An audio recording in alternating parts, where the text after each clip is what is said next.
중국에 있는 구경호 집사님도 함께 인사를 나눴습니다. 오늘의 말씀의 제목을 함께 외쳐봅시다. 시작. 주의 손이 함께 하시네. 이 시간 여러분과 주의 손이 함께 하십니까? 아멘. 아멘입니다. 사실은 끝났어요. 본문 성경의 본문의 말씀을 읽으면서 이미 눈치 있는 사람들은 이 말씀을 다 나의 것으로 각인된 줄 믿습니다. 주의 손이 함께 하시면 다 끝난 거지요.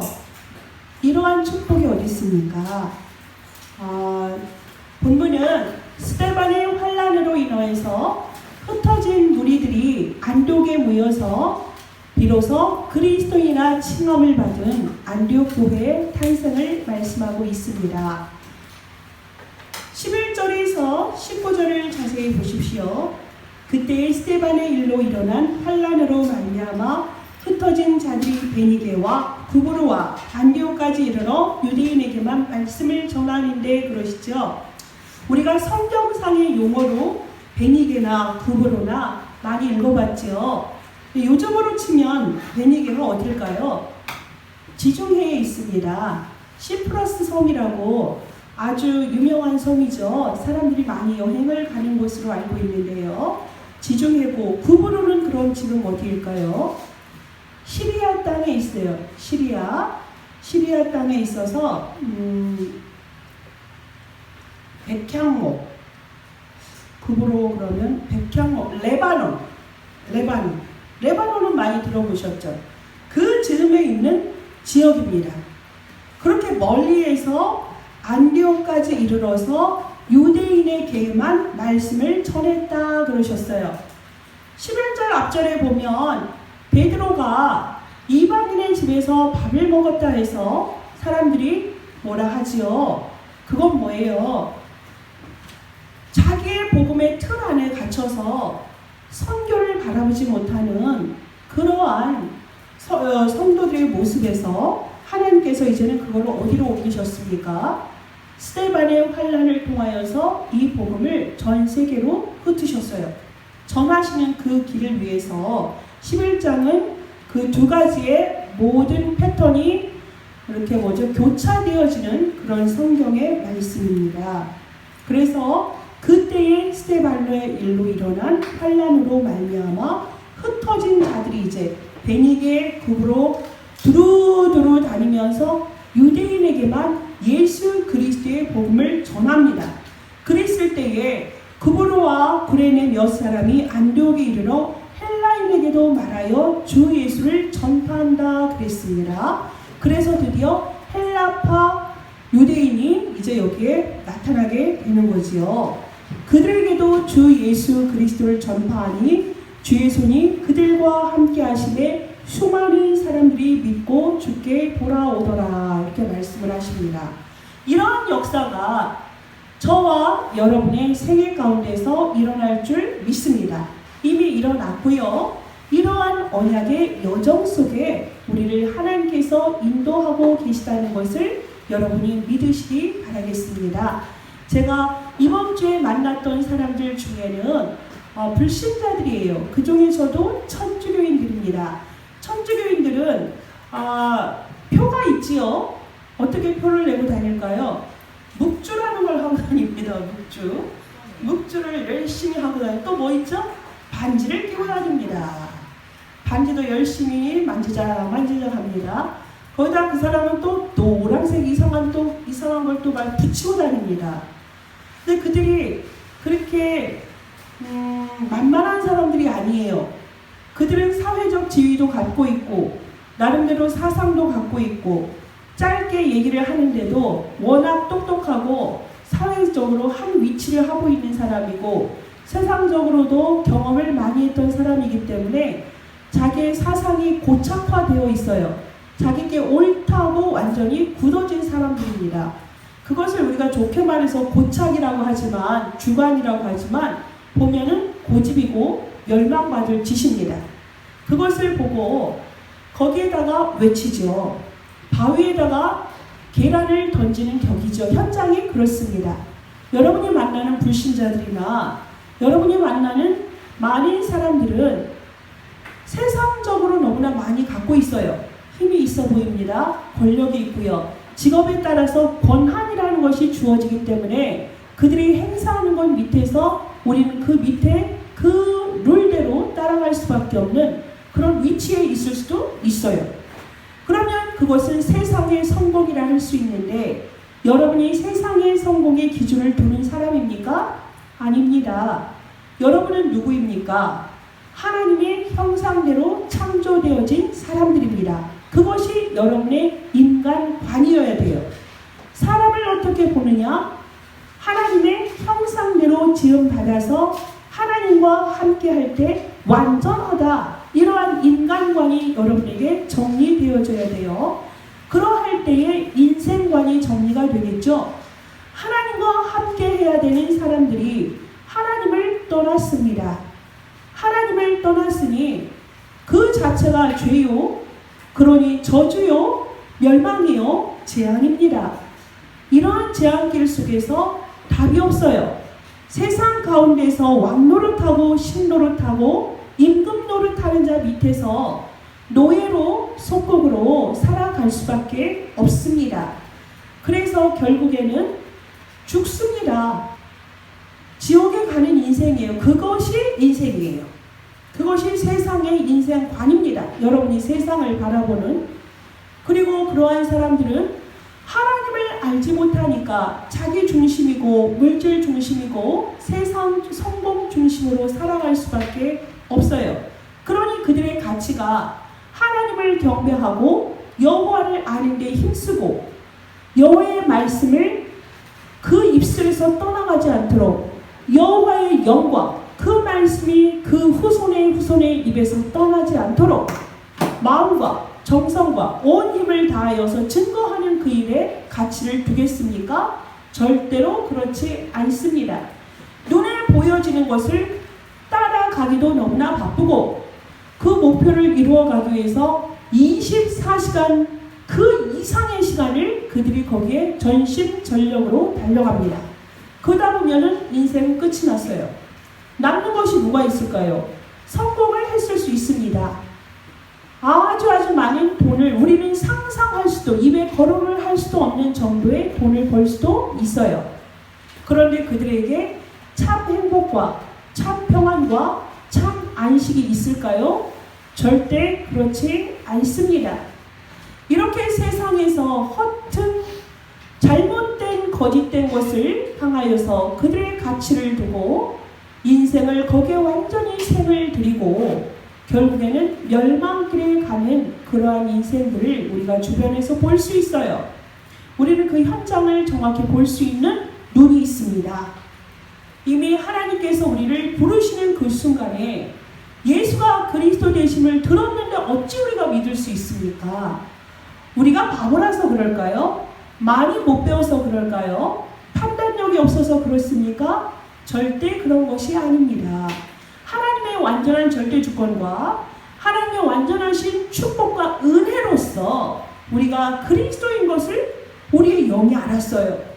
그래서 우리가 지식적으로 또 우리가 마음으로 인격적으로 지정의로 예수가 그리스도 되심을 우리가 깨닫고 믿고 그 그리스도를 우리 주인으로 모시어서 우리가 살고 있기 때문에 우리는 세상을 그리스도의 눈으로 복음의 눈으로 바라볼 수 있고 진단할 수 있고 그들을 어찌 도울 수 있는지 답을 가진 사람들입니다. 그래서 우리는 그들을 어찌하면 도울 수 있을까? 저들이 잡혀있고 완전히 짐승같이 생활하고 판단하는 저들에게 어찌하면 이 복음을 전할 수 있을까? 여러분 항상 고민하는 줄 있습니다. 제가 짐승 같은 이라는 표현을 한 것이 과격합니까? 그렇지 않습니다.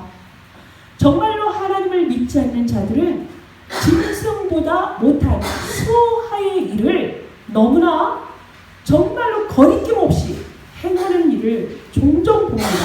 살인자만 여러분 살인자가 아니에요. 사람을 죽이는 자만 살인자가 아닙니다. 정말 자기가 무엇을 말하고 있고 어떤 행악질을 일을 하는지도 모르면서 한 사람의 인생을 완전히 멸망시키고 망가뜨리는 자들이 시대 속에 항상 우리가 발견하게 됩니다. 제가 어제 또 만나서 이야기했던 사람들은 저보다 많이 세상적으로는 잘났어요. 너무나 많이 배웠고요. 그런 사람들이 보면 많이 배운 배경과 지식을 가지고서 자기 것이 옳다는 것을 너무나 강력하게 주장을 해요. 근데 그분은 60이 넘었는데도 팔팔합니다. 또 40대, 30대는 당연하다, 답습되어지고 또 위에서 가르쳐주는 대로 주입식으로 교육을 받아왔던 30대, 40대들은 자기가 알고 배웠던 것을, 지식을 검토할 나이가 됐는데도 검토하지 않고 그것이 완전히 나의 것으로 완전히 굳어져 있어요. 그것으로 역사를 보고 세상을 보고 사람을 판단하는 걸 보고 와, 정말 무섭구나. 이 사람들 속에 무엇이 들어갔길래 이 사람들이 정말 돌과 같은 사람의 모습을 하고 있을까? 자기의 사상이 다르면 완전히 적이 되는 거예요. 생각이 다르면 대화도 안 해요. 피하려고 하고. 피곤하죠. 그러니까 벗어나려고 하고. 거기에 그런데 그 무리들 중에 천주교인들이 많았다는 것이죠. 거기서 주류를 이루는 사람들이 그러한 배경을 가진 사람들이 있다 보니까 왜 그들은 그렇게 자랑스럽게 묵주를 돌리고 반지를 끼고 다닐까요? 그들 핍박하지 않거든요. 세상 사람들은 그들은 다른 줄 알아요. 홀리한 줄 알아요. 그러니 지금 그들은 그런 것을 당연하게 표를 내고 다닙니다. 그런데 우리 크리스찬들은 어떻습니까? 똑같이 걔네들도 크리스찬이라 하지요. 예수가 그리스도 되심을 진정으로 아는 크리스찬들은 어떻습니까? 교회 올 때 성경책도 잘 못 들고 와요. 회사에서도 자기가 기독교인인 걸 잘 밝히질 못해요. 왜요? 기독교의 도를 온전히 따라야 되는데 자기가 부족함을 스스로가 알아. 그래가지고 위축돼 있어요. 크리스찬인 거를 드러내지를 못하고 위축이 되어 있어요. 에스더처럼 결정적인 순간에 자기가 유대인임을 밝히기 위해서 말하지 않는 것과, 그쵸? 유대인임을 밝히지 말라 했거든요. 모르드게가. 아직은 때가 아니니까 또 밝히지 말어. 그거는 숨기는 게 아니라 하나님의 시간표 때를 기다리는 거거든요. 그러기 위해서 자기가 유대인임을 숨기고 생활하는 사람도 있지만, 우리 적어도 우리 다민족 선교계 성도님들은 썸이시기 때문에 그러한 줄 믿습니다. 그런데 많은 사람들이 크리스찬임을 당당하게 밝히지를 못해요. 여러분들은 밝히십시오. 여러분이 크리스찬이라 했는데 실언을 하거나 실수를 하거나 하는 걸 두려워하지 마세요. 당당하세요. 하나님이 함께 하십니다. 여러분의 연약함 속에, 여러분의 부족함 속에 하나님이 여러분의 배경이시고요. 하나님이 여러분을 책임지십니다. 그런 것에 위축돼서 여러분 스스로를 속이지 마세요. 당당하시기 바랍니다. 그래서 정말로 이 참 복음을 가진 우리가 어떻게 하면 이들 속에 그리스도의 향기를, 그리스도의 능력을 나타낼까? 때로는 일주일이 걸릴 수도 있고 아니면 즉시 될 수도 있고, 만남이 계속 되어진다면은 그거를 기회를 찾을 수 있는 시간이 많겠지요. 저 같은 경우에는 이제 그들과 만날 시간이 이제 8시간 남았습니다. 8일입니다. 8일. 8일이고 한 번 만나면 5시간입니다. 그러면은 40시간 정도 남았네요. 그렇죠? 그러면은 그들에게 이 복음을 어떻게 증거할 것인가? 지금은 똑같은 자격으로 만났지만 이들에게 남은 기간 동안 내가 목사임을, 전도자임을 저들에게 끝내 나타내야 되겠구나. 그걸 지금 제가 계속 기도하고 있습니다.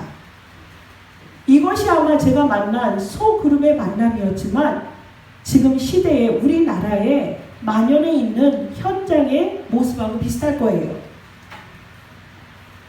우리는 이렇게 복음을 증거하기가 힘들어요. 지금 성경에 있는 것과 비슷해요. 이 헬라파, 얼마나 이 사람들은 기득권층입니까? 모든 것을 누리고 있고 많이 갖추고 있어요. 그러한 사람들에게 예수가 그리스도다. 예수가 길이다. 예수의 도를 따르라. 이러할 때에 그들에게 이 말씀이 증거되는 것은 사람의 능력이 아니었습니다. 주의 손이 함께 하심의 그 앞에 무엇이 있습니까? 주 예수를 전파했다. 주 예수를 전파했을 때에 여러분의 입술의 능력과 권능이 아니라 함께 하시는 주의 성령께서 역사하셨다는 것입니다. 어디에서도 똑같아요. 예수가 그리스도 되심을 정확히 우리가 알고 그 그리스도의 언약을 놓지 않고 어느 현장이나 서 있을 때에 우리의 입술만 연다면 하나님께서는 우리의 입술을 열어서 그리스도의 비밀을 말하게 하시고 그 그리스도의 비밀의 능력이 하나님의 능력으로 말미암아 증거가 되고 거기에서 구원받는 자가 나타나고 그것이 더 많은 사람들에게 증거되어지는 역사가 이때에도 있었고 우리에게도 똑같이 일어난다는 사실입니다. 주의 영이 함께 하십니다. 이 자리에 함께 하십니다. 참 재밌어요. 오늘 아침 같은 경우에도 제가 아침에 일어나서 묵상을 한참을 했어요. 말씀을 들으면서 목사님들의 설교를 듣기도 하고 제가 준비한 설교의 말씀에 대해서 하나님이 어떻게 증거하기를 원하시나 하면서 묵상을 하던 중에 저에게 있어서 몇 가지 좀 난해한 성경 구절들이 몇 개 있습니다. 신학을 했음에도 불구하고 그래서 나에게서 좀 체험되지 않은 말씀들이 몇 가지 있는데 그 중에 하나가 십보라가 왜 굳이 모세에게 당신은 나의 피난편이요 하는 부분이 문자적으로는 이해가 되는데 늘 그게 어떠한 상황에서 이게 어느 정도의 격정을 가지고 이 고백을 한 것일까라는 고민을 늘 하던 채 오늘 새벽에도 그걸 지금 묵상을 하고 있었습니다. 그런데 오늘 랩넌트 예배 때 우리는 랩넌트 예배 때 랩넌트들이 포럼을 하는 형식으로 설교를 해요. 그런데 처음에는 힘들어하던 그 랩넌트 예배가 이제 자리를 잡아가요. 얼마나 잘하는지 모릅니다. 성경을 바탕으로 해서 이제는 교사들로 이제 세워지고 있거든요. 오늘도 모세의 걸어온 30년을 바탕으로 해서 모세의 여정을 얘기를 하는데 랩넌트가 그 부분이 어렵다고 어떻게 설명을 해야 될지 모르겠다고 제가 알고 한 게 아니잖아요. 근데 하나님께서 아침에 일어나서 주님을 바라보고 묵상하는 자에게 나의 간구를 하나님이 들으신 거죠. 저는 오늘 십보라하고 나의 설교가 상관이 없었거든요. 그런데 랩넌트 예배 때 그것을 질문했을 때에 바로 답하라고 하나님이 나에게 미리 주시고 그게 뭐예요? 주의 영이 나에게 임하신 거죠. 주의 성령이 나에게 역사하신 거예요. 성령은 어떤 분이라 했습니까? 생각나게 하시고 가르쳐 주시는 분이라 하더니 여러분이 언약 안에서 이렇게 여정을 걸어오시면서 이런 경험 참 많이 하셨을 거예요. 장로님들이나 권사님들이나 랩넌트들도 이러한 경험을 참 많이 했을 텐데요.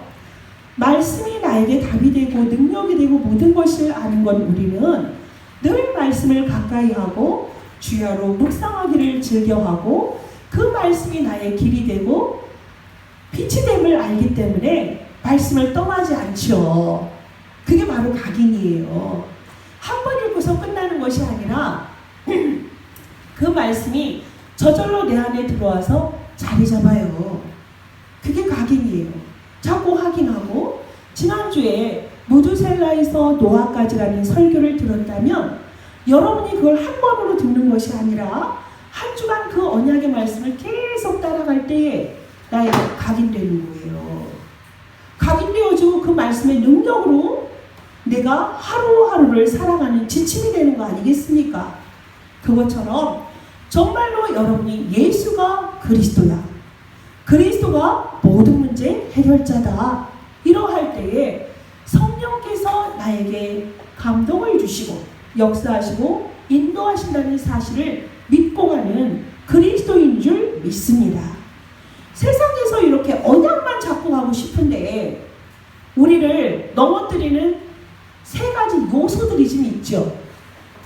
불신자 상태에 있는 것 중에서도 세 가지 요소가 여러분이 가장 힘들고, 아니 나는 이렇게 언약만 고백하고 붙잡고 가는데 왜 아직도 나에게 가시가 있고 내 안에서는 어두움이 나오는 걸까? 나는 하나님의 자녀인데 분명히 언약이 나의 모든 것이고 답인데 왜 어느 순간에 나에게서 그리스도를 고백함에도 어둠이 스물스물 흘러나오고 불신앙과 근심 걱정이란 얘기예요. 그리고 또 뭐가 나옵니까? 가시가 나와요. 내 상처가 막 쭉쭉쭉 나와요. 여러분, 그러할 때에 답은 딱 하나예요. 그리스도. 모든 문제 해결자. 예수가 그리스도다. 그리스도의 그 구원의 길을 그리시고 여러분에게 그 그리스도를 선포해 주시기 바랍니다. 문제 속에선 반드시 답이 있는데 그 답이 뭐라고요? 예수가 그리스도다. 틀린 답이 정말 여러분을 속이고 인도한다면 큰일 나거든요. 틀린 답이 있다면 여러분은 그걸 거침없이 버리세요. 세상에선 방법을 가져오고 인본주의를 가져오고 세상의 방법을 여러분에게 속삭일 것입니다. 그러할 때 여러분 담대하게 예수가 그리스도다. 그리스도만이 나의 답이야. 키야. 이걸 고백하시고요. 또한 여러분이 갈등이 올 때 여러분 어떻게 하십니까? 갈등이 오는 건 뭐예요? 하나님이 주신 갈등이에요. 하나님이 주신 테스트란 말입니다. 그걸 통해서 뭐 하기를 원하시죠? 갱신하기를 원하세요. 옛 틀을 벗고 새 틀을 갖추기를. 속사람의 모든 것을 다시 우리가 새롭게 변화되기를 원하세요. 우리가 갱신이란 단어는 알고 있지만 갱신이 내가 나를 바꾸는 것일까요? 물론 변화되어지는 것이니까 우리가 갱신하지요. 그렇죠?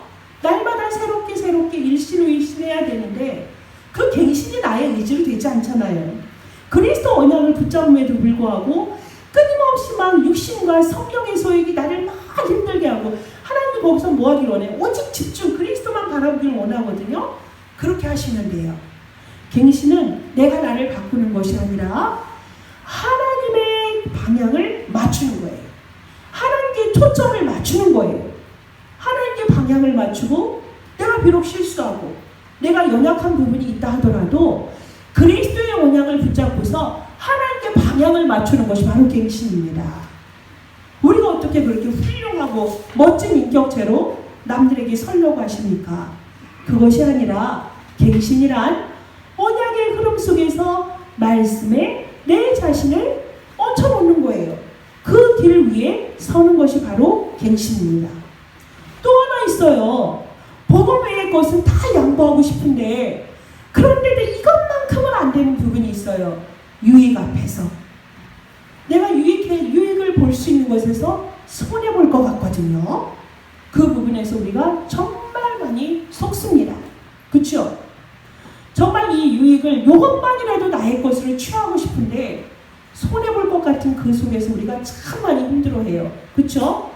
그럴 때 여러분 그 짧은 것에 속지 마시고 영원한 것을 보시기 바라겠습니다. 그 순간에는 내가 그것을 취해서 달콤할 수 있고 즐거울 수 있어요. 근데 길게 볼 때는 그게 나의 함정이 될 수 있거든요. 나의 올무가 될 수 있어요.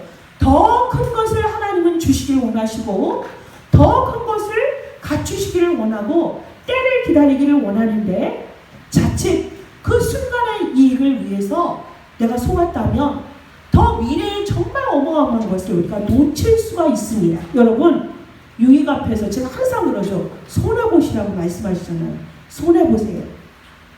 뭐 때문에?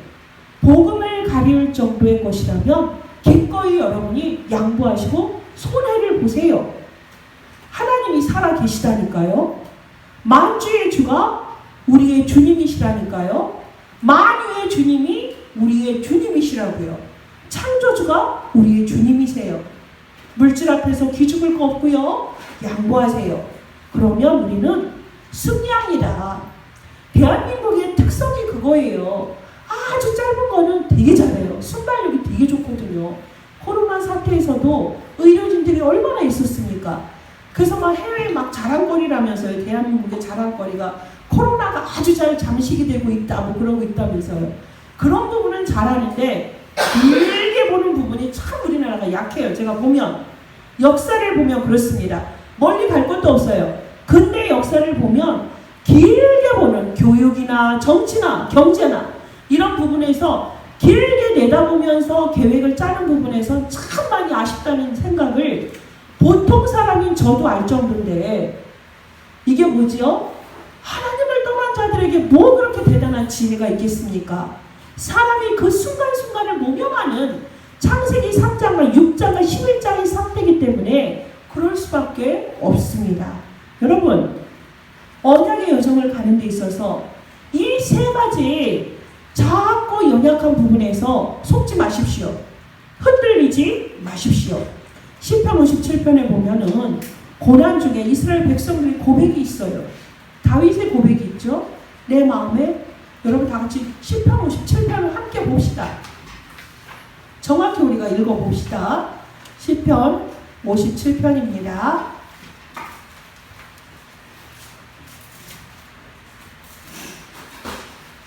시편 57편 랩넌트도 찾아보세요.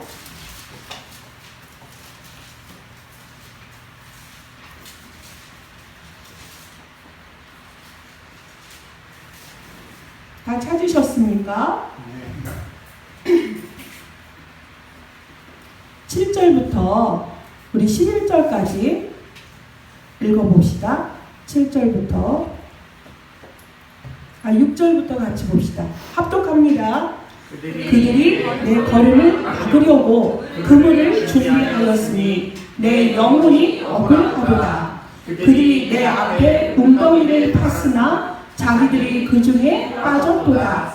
하나님이여, 내 마음이 확정되었고 내 마음이 확정되었사오니 내가 노래하고 내가 찬송하리이다. 내 영광이 깰지어다. 비파야 수금아 깰지어다. 내가 새벽을 깨우리로다. 주여, 내가 만민 중에서 주께 감사하오며 문 나라 중에서 주를 찬송하리이다. 무릇 주의 인자는 커서 하늘에 미치고 주의 진리는 궁창에 이르나이다. 하나님이여, 주는 하늘 위에 높이 돌리시며 주의 영광이 온 세계 위에 높아지기를 원하나이다. 아멘. 이렇게 되어지는 것이 우리예요.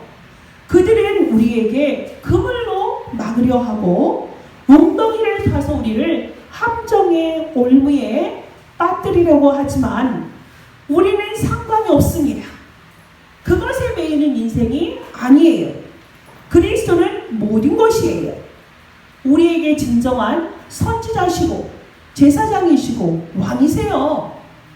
하나님을 만나게 하신다니까요. 지금 이 시간에 하나님이 우리와 함께 하세요. 주의 손이 우리 교회를, 여러분의 현장을 지키십니다. 그래서 우리는 확정되어서 그의 언약을 굳게 붙잡는 하나님의 백성들이에요. 우리의 환경, 여러분의 주변, 핑계예요. 우리는 이렇게 우리에게 주신 이 말씀을 붙잡으시고 또 붙잡으시고 말씀을 또 확인하시고 이렇게 갈 때에 여러분의 현장 속에 주의 손이 함께하는 증거가 나타나게 되어 있습니다. 그래서 여러분은 서밋의 인생을 살아갈 수밖에 없어요. 서밋이 뭡니까? 답이에요. 왜 그럴까요? 내가 잘나서가 아니라 그리스도께서 언제나 나와 함께 하시고 지금 내가 간구할 때 역사하시거든요. 지금 내가 부르짖을 때에 그리스도의 성령께서 이 자리에 역사하신다고요. 당신이 그리스도임을 스스로 나타내세요. 그래서 만민 중에 여호와의 영광을 드높이기를 원하십니다. 그래서 초대교회 성도들이 흩어져서 어디를 갈 데가 있습니까? 누가 그들을 오라 합니까? 반깁니까? 하루 이틀이지. 그러한데 정말로 베니게로 구보르로 흩어지면서 안디옥에 이르러까지 그리스도를 증거했던 모습을 우리가 보게 됩니다. 본문에서 또 보면 구보로 같은 경우에는 바나바의 고향이에요. 본문에 보면 바나바가 또 나오지 않습니까? 다소에 있는 바울을 데리러 갑니다. 그 길리기아 다소에 바울이 있거든요. 근데 그를 데려와서 함께 예수가 그리스도임을 증거합니다. 계속 그 말씀이 흥황하고요. 더 퍼져지고요. 그래서 주의 손이 함께하니까 많은 사람들이 주께 돌아오는 역사가 일어나고요.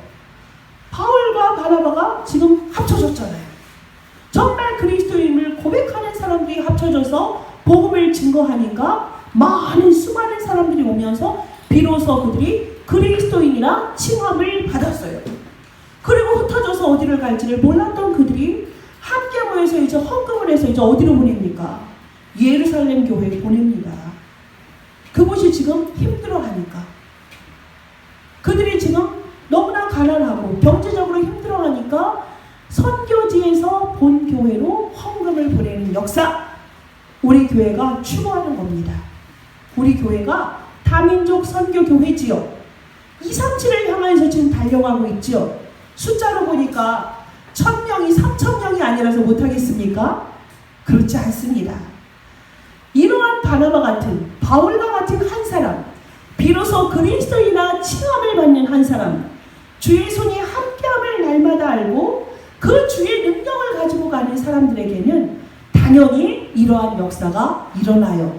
한 사람이어도 되고요, 한 팀이어도 되고요, 한 교회로 능히 감당할 수가 있습니다. 그래서 여러분 한 사람이 지금은 이곳에 있지만 10년 후, 20년 후, 30년 후에는 우리 모두가 237을 다니며 랩넌트들이 있는 그 현장 속에, 교회가 세워져 있는 그 현장 속에 증인으로 여러분이 순회를 해야 될 그날도 오게 될 줄 믿습니다. 여러분, 복음 가진 한 사람이 이렇게 중요합니다. 이러한 사람을 우리가 뭐라 하냐면 서밋팀이라고 해요. 서밋. 우리 교회가 이제 서밋팀이 구성이 되어져야 돼요. 여러분이 서밋이 되어 주셔야 됩니다. 사도행전 2장에 보면 9절에서 10절에 15나라의 산업인들이 모이죠. 여기 보면 바데인, 메데인, 갑바도기아, 본도아, 아시아, 밤빌리아 이런 곳에서 많은 산업인들이 모여요. 그들이 모여서 이제 뭐가 됩니까? 정말 성령의 역사하심을 보고 거기서 하나가 되어서 서로 통용을 해요. 물질도 하나로 나누고 거기서 계속 각기 다른 언어로서 우리가 서로 그리스도 안에서 통용이 되지 않습니까? 이것이 바로 서밋팀이에요. 이런 서밋팀들이 모이고, 그리고 이제 거기에서 인턴십 팀들이 나오죠. 어떠한 인턴십 팀일까요? 41절에서 47절에 보세요. 보면은 서로가 내 것을 주장하지 않습니다. 거기에서 서로 나누고 재산과 소유를 나누기도 하고요. 또 여러 말로 예수 그리스도를 확증하고 권하고, 정말 그러할 때 서로 예수 그리스도를 전할 때 드디어 3,000이나 되는 제자, 사람이 무리가 아니에요. 3,000명의 제자가 이곳에서 일어났다는 것입니다. 사도의 가르침을 받고 서로 교제하고 떡을 떼고요, 오로지 기도하기를 힘쓰는 팀, 바로 이 팀들을 인턴십 팀이라 했어요. 인턴십 팀은 누굽니까? 멘토가 되는 거예요.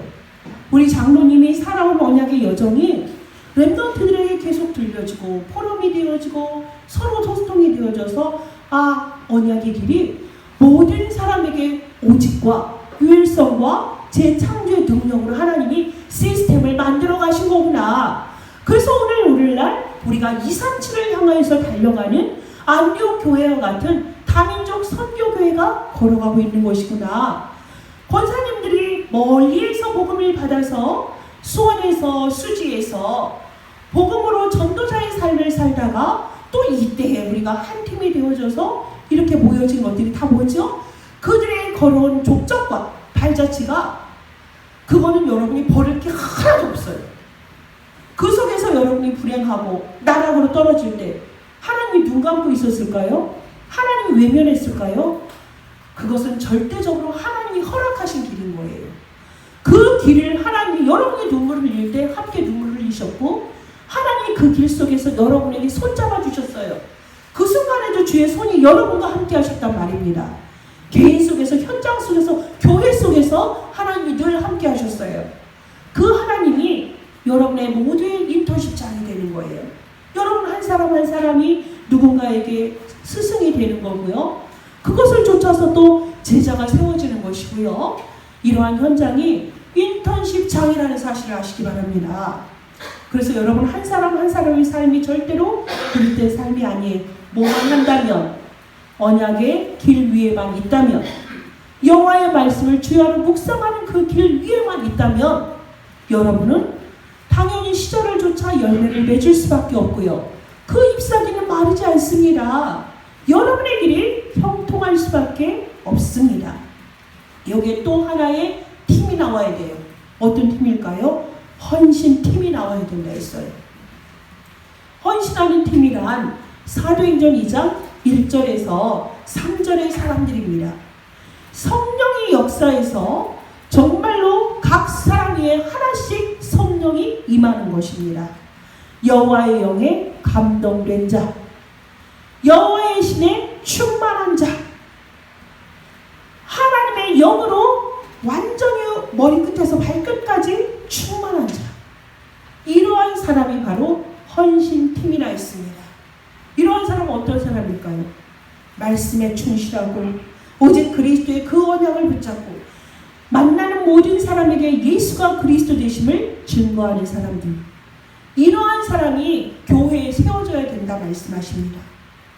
어떠한 사람이라고요? 서밋팀, 인턴십팀, 헌신하는 팀, 생명까지도 재산까지도 내가 가진 모든 것을 237을 향하여서 기꺼이 내놓을 수 있는 24 기도와 25의 능력 속으로 들어가는 이러한 팀을 하나님이 지금 부르십니다. 그러한 사람에게는 하나님이 절대적으로 함께 하시며 주의 능력을 나타내신다고 약속하셨습니다. 우리 교회가 이렇게 걸어가야 될 줄 믿습니다. 주의 손이 함께하는 다민족 선교교회입니다. 주의 손이 함께하는 여러분의 집입니다. 주의 손이 함께하는 여러분 한 사람 한 사람입니다. 주의 손이 함께하는 여러분의 학교의 현장이요, 직장의 현장이요, 여러분의 만남의 장인 줄 믿습니다. 그리하여서 정말로 하나님께 칭찬받는, 비로소 그리스도인이라 칭찬받는 우리 다민족 선교교회의 모든 성도님들 되시기를 예수 그리스도의 이름으로 축복하며 기도합니다. 기도하겠습니다. 하나님 감사합니다. 예수가 그리스도 되심을 오직의 언약으로 붙잡았기 때문에 그리스도를 증거할 수밖에 없었고, 그 이후로 환난과 핍박 속에 흩어졌던 그 하나님의 사람들이 가는 곳마다 예수가 그리스도임을 증거하였을 때에 주의 손이 함께 하시며 예수를 믿는 자들의 수가 더 많아지고, 비로소 그들에게 그리스도인이라 칭함을 받은 안디옥교회 현장을 함께 보게 하심을 감사합니다. 하나님, 이 언약이 다민족 선교교회에 그대로 성취되게 하여 주옵소서. 237 나라를 향하여서 넉넉하게 거뜬하게 일을 감당할 수 있는 다민족 선교교회요, 더민족 선교교회 모든 성도님들 한 사람 한 사람이요, 다민족 선교교회 모든 성도님들의 가정이요 현장이 될 수 있도록 하나님 주의 손으로 붙잡아 주옵소서. 예수 그리스도의 이름으로 기도합니다. 아멘.